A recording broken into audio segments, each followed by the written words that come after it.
Hello everyone. So today I want to share with you the manga The Lady of Pharis from the Chronicles of Lodoss War uh, franchise. So it's done by Akihiro Yamada for the drawing, and the story is by Ryo Mizuno, the original author of the Lodoss serie of stories. And let me okay. So the style is very like a classical drawing, very nice. It has a very classy look, and the story is pretty good. It's sword and sorcery, uh, Dungeons and Dragon kind of style.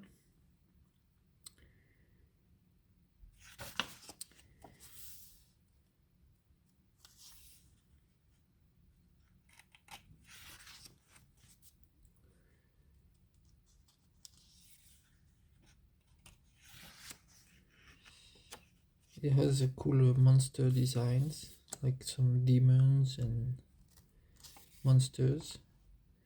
The anatomy also, the technical skill of the artist Akihiro Yamada is really high, very skillful artist.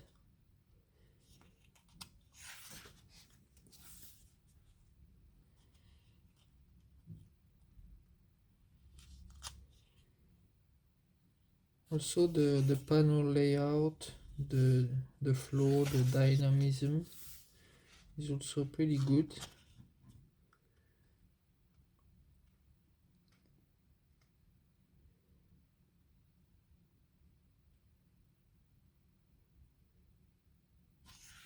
The fighting scenes are pretty dynamic.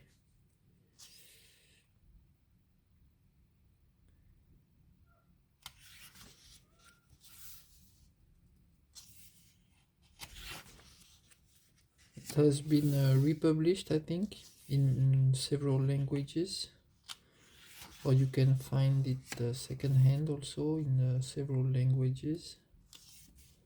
You can find it for cheap, I think. And if you want to study, to use it for drawing study, manga studies, then it's a good pick. And if you just want to enjoy the art and read for the story, for the fantasy, then it is also a good pick. It's a prequel story to the OVA Lodoss. So you deal with some characters that are actually antagonists in the Lodoss OVAs. So it's interesting also to, for example, you watch the anime Lodoss OVAs, the original one, which are very good, high quality animation and art style. And then you can read this manga to know more about some of the older characters in the OVAs that in this manga are younger.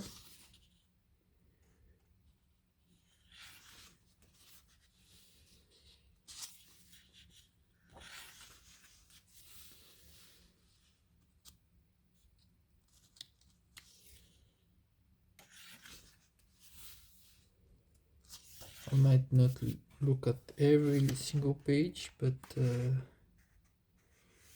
let's skip around a little bit, not to make the video too long.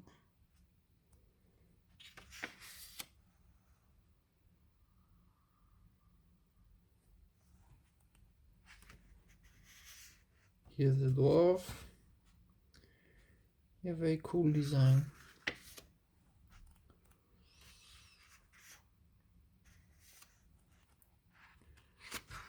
This is a manga I would not sell. This is a manga I will keep. It's a really I don't know if it's English, intemporal, like timeless. Yeah, more like timeless.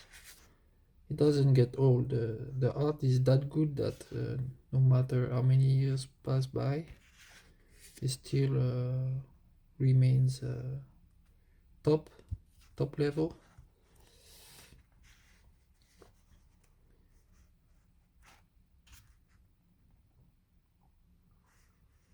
And the artist, I think, did a lot of art studies. He seems to be very good in anatomy, composition, and cloth foldings, and hatching and cross hatching, and negative and positive space with black and whites, and everything is really skillful, like a mastery level. So it's also very good reference to look at, to study like clothes foldings or composition. Here leaving some whites to not make the image too crowded and hard to read. Sometimes mangas and comics or art, they put too much and it makes the image not easy to understand at first glance.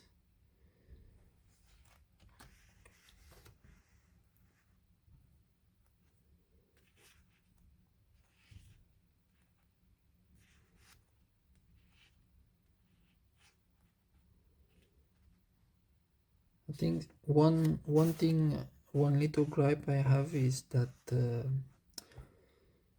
sometimes I feel some screen tone to make the foreground or background well separated would help some of the panels. Like here they use it so we see more clearly the dragon, but in other places he didn't use screen tones, and I think it could have helped some of the here is good, there is a clear foreground characters are left just white and some hatching, and the background has a strong black and screen tone, so everything is clear.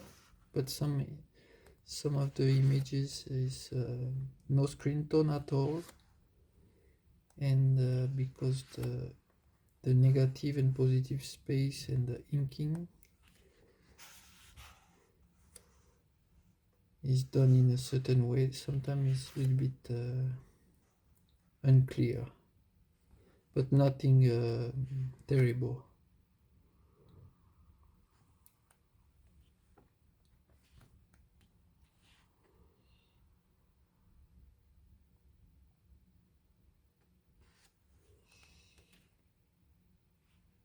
Yeah, you see here, for example, it's very confused, in my opinion. The separation of panels is not clear, and no screen tone is used anywhere to bring what is foreground, background, characters where they are.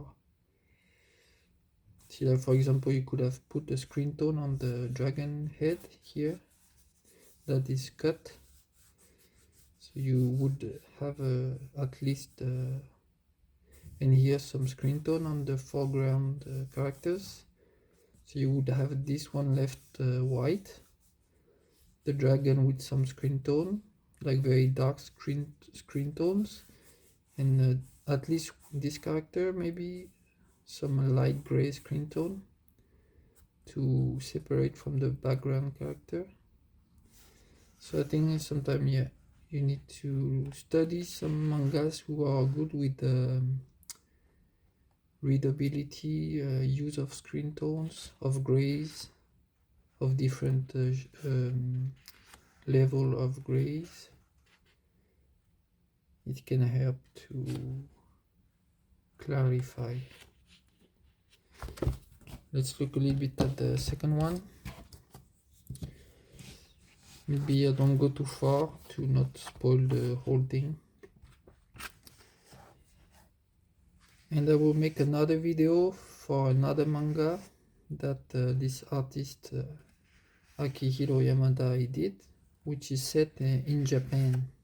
It's called Beast of East, and it has the same kind of it's like the mastery art style is there, but the finishing touch is like Asian, Japanese, ukiyo-e kind of a classical Asian art inking way instead of a kind of a Western European approach that is done for this fantasy manga. So you see also the skill of the artist that can change his way of inking, with which change the vibe. Here it seems like a European classical graver illustration, old school, but with the manga Japanese character design.